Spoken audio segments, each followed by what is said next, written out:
Estamos de volta com o programa Conexões, hoje refletindo sobre ser discípulo missionário. O nosso convidado é o Gabriel Sequeira, jesuíta e educador vindo da Venezuela.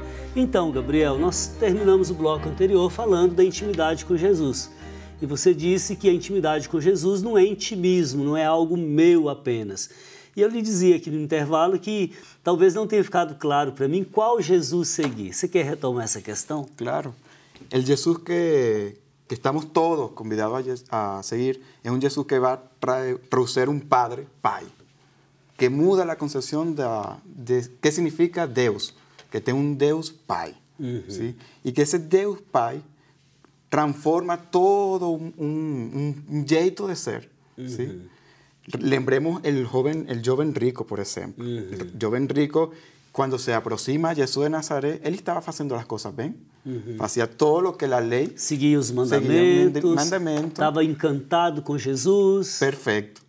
Até o momento que Jesús cambia la imagen de Dios. Porque es preciso en Jesús un nuevo relacionamiento con Dios. Un Dios que es Pai y que tiene unos criterios o unos condicionamientos, que es la disponibilidad. El saber dónde está el tesouro. Se queres ser perfeito, vai, vende tudo que tens e dá aos pobres. Exato. E terás no céu um tesouro. Exato. E o Evangelho diz que o jovem rico foi embora entristecido. Ora, o apego às coisas desse mundo, pessoas que sejam, o apego ao dinheiro, a bens materiais, aos prazeres desta vida, dificultam o seguimento a Jesus? Dificulta el facto de dónde está el tesoro da pessoa. Si el tesoro está en esos apegos, en esos medios materiales, não se pode dizer que eu sou seguidor de Jesus de Nazaré. Mas se eu escolho os bens materiais, eu acho que eu fiz uma péssima escolha. Por exemplo, um carro, né? Ele envelhece, fica feio, fica fora de moda. Se eu escolho, por exemplo, o dinheiro, ele acaba um dia. Se eu escolho os prazeres, apenas os prazeres, como um tesouro da minha... Claro, eles geram vazio, eu me canso deles. É assim. E Jesus não. Agora, de Jesus, não. Isso. Até em meio à dor, nós descobrimos que é bom seguir Jesus. Até na decepção, na dificuldade, eu tenho um porto seguro, né? Então, quando Jesus diz para mim no Evangelho, sem mim nada podeis fazer, olha, eu me lembro muito de um texto de João Paulo II, São João Paulo II, em 1979, o Redentor do Homem, quando ele diz assim, Jesus é o centro de todas as raças, a alegria de todos os corações e a resposta para todos os desejos humanos. Ou seja, em Jesus, o mistério da vida humana se resolve. Porque Jesus vence o mal, vence o pecado. Jesus apresenta um Deus que é amor. E não um Deus que contabiliza meus atos para, no final das contas, fazer um julgamento. Se eu tenho mais positivos, estou salvo. Se eu tenho menos positivos, estou condenado ou vou me purificar, sei lá onde. Ou seja, a imagem que Jesus traduz de Deus, que ele apresenta, é fascinante. Né? Por isso ele resume toda a lei e os profetas em 2 mandamentos. O amor a Deus e o amor aos irmãos, né? E também tem que o discurso de Jesus tem um discurso que dissocia as vozes do mundo. ¿Sí? O discurso de Jesus desentala a sabedoria do mundo. O discurso de Jesus revela o verdadeiro rostro de Deus. ¿Sí? E o discurso de Jesus desqualifica a condição humana. ¿Sí? Mas como la desqualifica? Com sua própria humanidade, uma humanidade diferente. Correto. ¿Sí? Então, nesse sentido, eu posso dizer, o discípulo missionário é também um profeta. Ok. Ele não se conforma, por exemplo, com as injustiças sociais. Ele não se conforma com o trabalho escravo. Ele não se conforma com, por exemplo, com a violência contra a mulher. Ele tem que dizer isso em nome de Deus. É que o caráter... penso eu, que o caráter missionário do discipulado está na opção preferencial pela justiça. ¿Sí? O sea, todo discípulo tem que ter uma opção. A opção de Jesus foi clara. ¿Sí? E nós, como seguidores de Jesus, também temos que ter uma opção clara em el seguimento de Jesus de Nazaré, pela justiça. Eu tinha até anotado aqui uma passagem do documento de Aparecida que diz o seguinte, quer ver? Conhecer a Jesus é o melhor presente que qualquer pessoa pode receber. Tê-lo encontrado foi o melhor que ocorreu em nossas vidas. E fazê-lo conhecido com nossa palavra e obras é nossa alegria. É o documento de Aparecida número 29. Então, o discípulo experimenta em profundidade a alegria de seguir a Jesus, mesmo abrindo mão dos prazeres do mundo. Eu quero responder essa pergunta com uma imagem bíblica. Zaqueu. ¿Sí? Este personaje tan importante que descubre en Jesús de Nazaret un jeito diferente. ¿Sí? Tan jeito que en la fala con Jesús de Nazaret, él muda por completo su historia, su vida. E o discipulado de Jesus de Nazaré tem que ver com a história pessoal. Então, aí eu quero explorar com você aquilo que nós já falamos. Aquele que faz, a partir da fé, a intimidade com Jesus, que encontrou esse tesouro, ele também tem um olhar misericordioso para com os Zaqueus contemporâneos. É justamente a misericórdia que fez com que Zaqueu se convertesse, vendesse os seus bens, doasse aos pobres e fosse seguir a Jesus. Não é o moralismo, não é o fundamentalismo, não é o dogmatismo que salva, mas justamente o amor que brota da experiência da fé.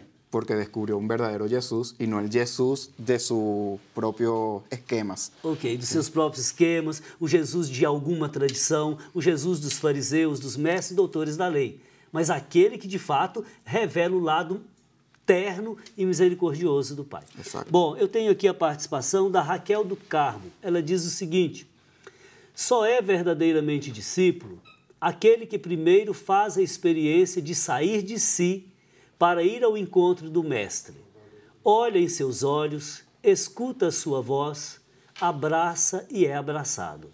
Se não existe missão sem discipulado, da mesma forma o discipulado só tem sentido se estiver em missão.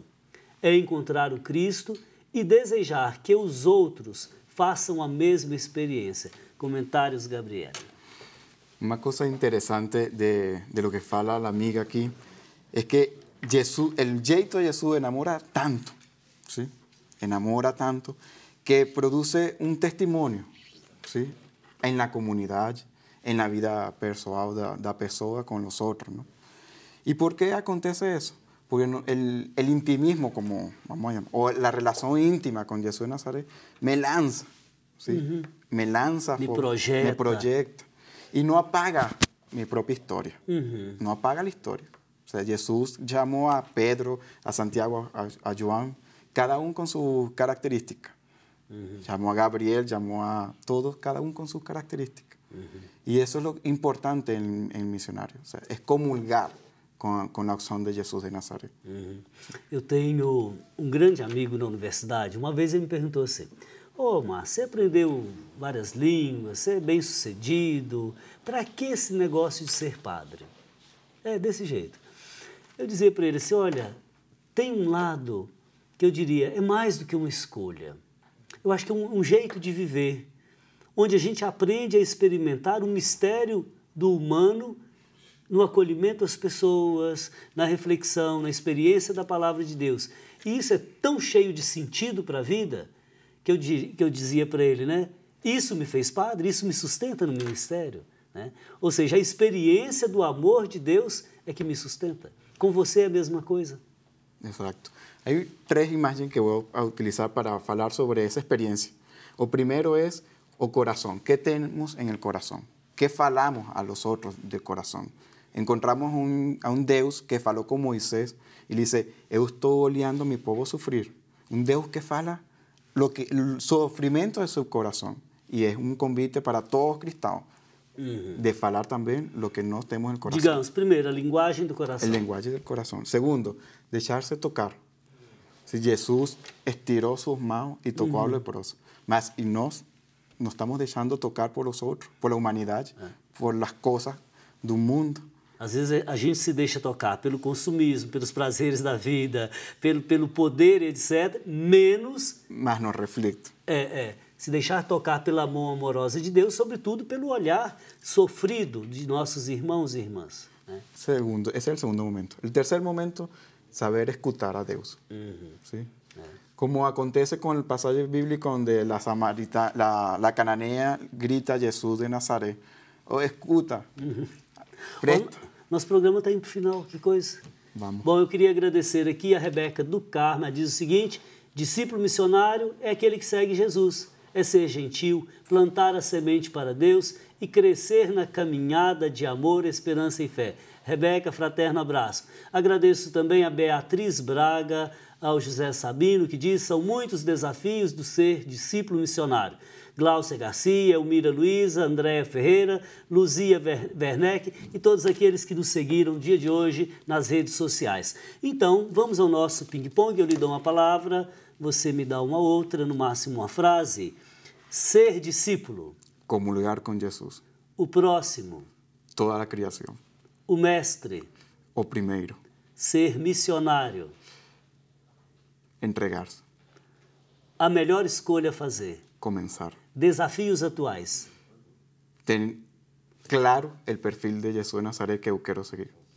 Correto. E na série Pensamentos Conexos, eu trago aqui um pensamento do Papa Francisco, que diz o seguinte: prefiro uma igreja acidentada, ferida e enlameada por ter saído pelas estradas, a uma igreja enferma pelo fechamento e a comodidade de se agarrar às próprias seguranças. Seu comentário, por favor. Uma igreja que se conhece e porque se conhece sai a convocar a outros ao seguimento de Jesus de Nazaré, que nos ensina a fraternizar com outros e a descobrir um Pai. A razão de ser da igreja é a missão. Gabriel, muitíssimo obrigado. Tá certo. Senhor, tenho alma missionária. Conduze-me à terra que tem sede de Ti. Leva-me onde os homens necessitam de Tua palavra. Onde falte a esperança, onde tudo seja triste, simplesmente por não saber de Ti.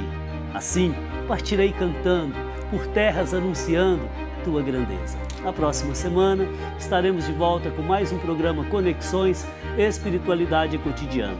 Aqui na TV Horizonte, emissora da Catedral, Rede de Comunicação Católica. Fraterno abraço.